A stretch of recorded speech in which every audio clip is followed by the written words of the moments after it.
ಶಾಲಾ ಕಾಲೇಜುಗಳಲ್ಲಿ ಡೊನೇಷನ್ ಹಾವಳಿಗೆ ಕಡಿವಾಣ ಹಾಕಬೇಕೆಂದು ಆಗ್ರಹಿಸಿ ವಿಜಯಪುರ ನಗರದ ಜಿಲ್ಲಾಧಿಕಾರಿ ಕಚೇರಿಯ ಎದುರು ದಲಿತ ಸೇನೆಯಿಂದ ಪ್ರತಿಭಟನೆ ನಡೆಸಿದರು. ಡೊನೇಷನ್ ಹಾವಳಿಯಿಂದಾಗಿ ಬಡ ವಿದ್ಯಾರ್ಥಿಗಳು ಶಿಕ್ಷಣದಿಂದ ವಂಚಿತರಾಗುತ್ತಿದ್ದಾರೆ. ಅಲ್ಲದೆ ಶಿಕ್ಷಣ ಪ್ರತಿಯೊಬ್ಬ ಮಕ್ಕಳಿಗೂ ಸಿಗಬೇಕು. ಆದರೆ ಡೊನೇಷನ್ನಿಂದಾಗಿ ಬಡ ವಿದ್ಯಾರ್ಥಿಗಳಿಗೆ ಸಮಸ್ಯೆಯಾಗುತ್ತಿದೆ. ಅದಕ್ಕಾಗಿ ಸರ್ಕಾರ ನಿಗದಿಪಡಿಸಿದ ಶುಲ್ಕವನ್ನು ಮಾತ್ರ ತೆಗೆದುಕೊಳ್ಳಬೇಕು ಎಂದು ಜಿಲ್ಲಾಡಳಿತಕ್ಕೆ ಮನವಿ ಸಲ್ಲಿಸಿದರು. ಇವತ್ತು ಹುಟ್ಟಕ್ಕೆ ಬೇಬಿ ಕ್ಯಾಪ್ಸಿಂದ ಹಿಡಿದು ಇವತ್ತು ಪ್ರೈಮರಿ ಆಗಿರ್ಬೋದು, ಹೈಸ್ಕೂಲ್ ಆಗಿರ್ಬೋದು, ಡಿಗ್ರಿ ಆಗಿರ್ಬೋದು, ಸರ್ಕಾರಿ ನಿಗದಿಪಡಿಸೋದು ಫೀ ಬಿಟ್ಟು ಮನೆ ಬಂದಂತೆ ಫೀ ತೋತಾರೆ. ಇವತ್ತು ಡೆವಲಪ್ಮೆಂಟ್ ಹೆಸರಲ್ಲಿ ಇವತ್ತು ಜನರಲ್ಲಿ ಲೂಟಿ ಮಾಡುವಂಥ ಕೆಲಸ ಮಾಡತ್ತಾರೆ. ಇದಕ್ಕೆ ತಾವು ಏನೈತಿ ಜಿಲ್ಲಾಧಿಕಾರಿಗಳು ಇದಕ್ಕೆ ವಿಶೇಷ ಒಂದು ತಂಡ ರಚನೆ ಮಾಡಿ ಅದು ಏನು ಡೊನೇಷನ್ ಹಾವಳಿ ನಿಯಂತ್ರಣ ಒಂದು ಸಮಿತಿ ಇರಬೇಕು. ಡೇರಾ ಸಮಿತಿ ಜಿಲ್ಲೆ ಒಳಗೆ ಒಟ್ಟೆ ಇಲ್ಲ. ತಾವು ಡೇರಾ ಸಮಿತಿಯನ್ನು ರಚನೆ ಮಾಡಬೇಕು.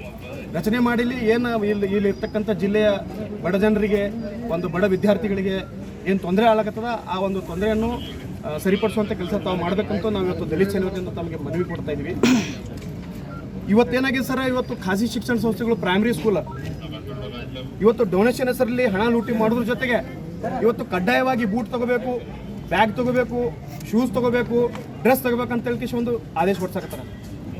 ಅದನ್ನು ತಾವು ಈಗ ಬಡವರು ಇರ್ತಾರ, ಅವ್ರ ಕೈಲಿ ತೊಗೊಳಕ್ಕಾಗಲ್ಲ. ಹೊರಗೆ 300 ರೂಪಾಯಿ ಸಿಗುವಂಥ ಬ್ಯಾಗ್ ಇವರು 1000 ರೂಪಾಯಿ ಬ್ಯಾಗ್ ಕೊಡ್ತಾರೆ. ಹೊರಗೆ ನೋಟ್ಬುಕ್ಗಳು ಸಸ್ತಾ ಸಿಗ್ತಾವ, ಇವರೆಲ್ಲ ರೇಟ್ ಜಾಸ್ತಿ ಮಾಡ್ತಾರೆ. ಬೂಟ್ಗಳು ಹೊರಗೆ 200 ರೂಪಾಯಿ ಸಿಗ್ತಾವೆ, ಇವರು 500 ರೂಪಾಯಿ ಮಾಡಿರ್ತಾರೆ. ಇದರಿಂದ ಏನು ಆಗ್ಲಕತ್ತಾರೆ ಸರ್, ಬಡ ಜನರಿಗೆ ಭಾಳ ತೊಂದರೆ ಆಗ್ಲಕತ್ತದ. ತಾವು ಇದ್ರ ಬಗ್ಗೆ ಒಂದು ವಿಶೇಷ ತಂಡ ರಚನೆ ಮಾಡಿ ಇವತ್ತು ಜಿಲ್ಲೆ ಒಳಗೆ ನಾವು ಏನು ಮಾಡ್ತೀವಿ, ಬಂದು DDP ಅವ್ರಿಗೆ ಹೇಳಿದ ತಕ್ಷಣ DDP ಅವ್ರು ಹೇಳ್ತಾರೆ, ನೀವು ನಮಗೆ ವಿಡಿಯೋ ಕೊಡ್ರಿ, ಫೋಟೋ ಕೊಡ್ರಿ, ಎವಿಡೆನ್ಸ್ ಕೊಡ್ರಿ. ಮತ್ತು ನಾವು ಎವಿಡೆನ್ಸ್ ನಾವು ಫೋಟೋ ಕೊಡ್ಬೇಕಂತ ನಮ್ಮ ಇಲಾಖೆ ಅದಕ್ಕೆ ಬೇಕು, ಶಿಕ್ಷಣ ಇಲಾಖೆ ಅದಕ್ಕೆ ಬೇಕು, ಹೌದಲ್ಲ ಸರ್? ತಾವು ಇದಕ್ಕೆ ನಾವು ಜಿಲ್ಲಾಧಿಕಾರಿಗಳಿಗೆ ಭಾಳ ಒಂದು ಕಳಕಳಿಯಿಂದ ಮನವಿ ಮಾಡ್ಕೋತೀವಿ. ಇದ್ರ ಬಗ್ಗೆ ಒಂದು ಸೂಕ್ತ ಗಮನ ಹರಿಸಿ ಜಿಲ್ಲೆ ಒಳಗೆ ನಾವು ಈಗಾಗಲೇ ಕೆಲವು ಹುಡುಗರು ಬಂದವು ನಮಗೆ ಇದೇ ಥರ ಅವನಿಗೆಲ್ಲ DDPU ಮತ್ತು ಅದು ನಡೀತಾ ಇರೋದು PUC ಅವರಿಗೆ ನಾವು DDPUಗೂ ಹೇಳಿದ್ದೀವಿ.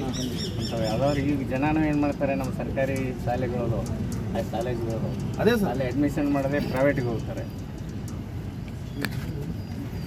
ಮೈಂಡ್ ಸೆಟ್ ಸ್ವಲ್ಪ ಚೇಂಜ್ ಆಗಬೇಕು.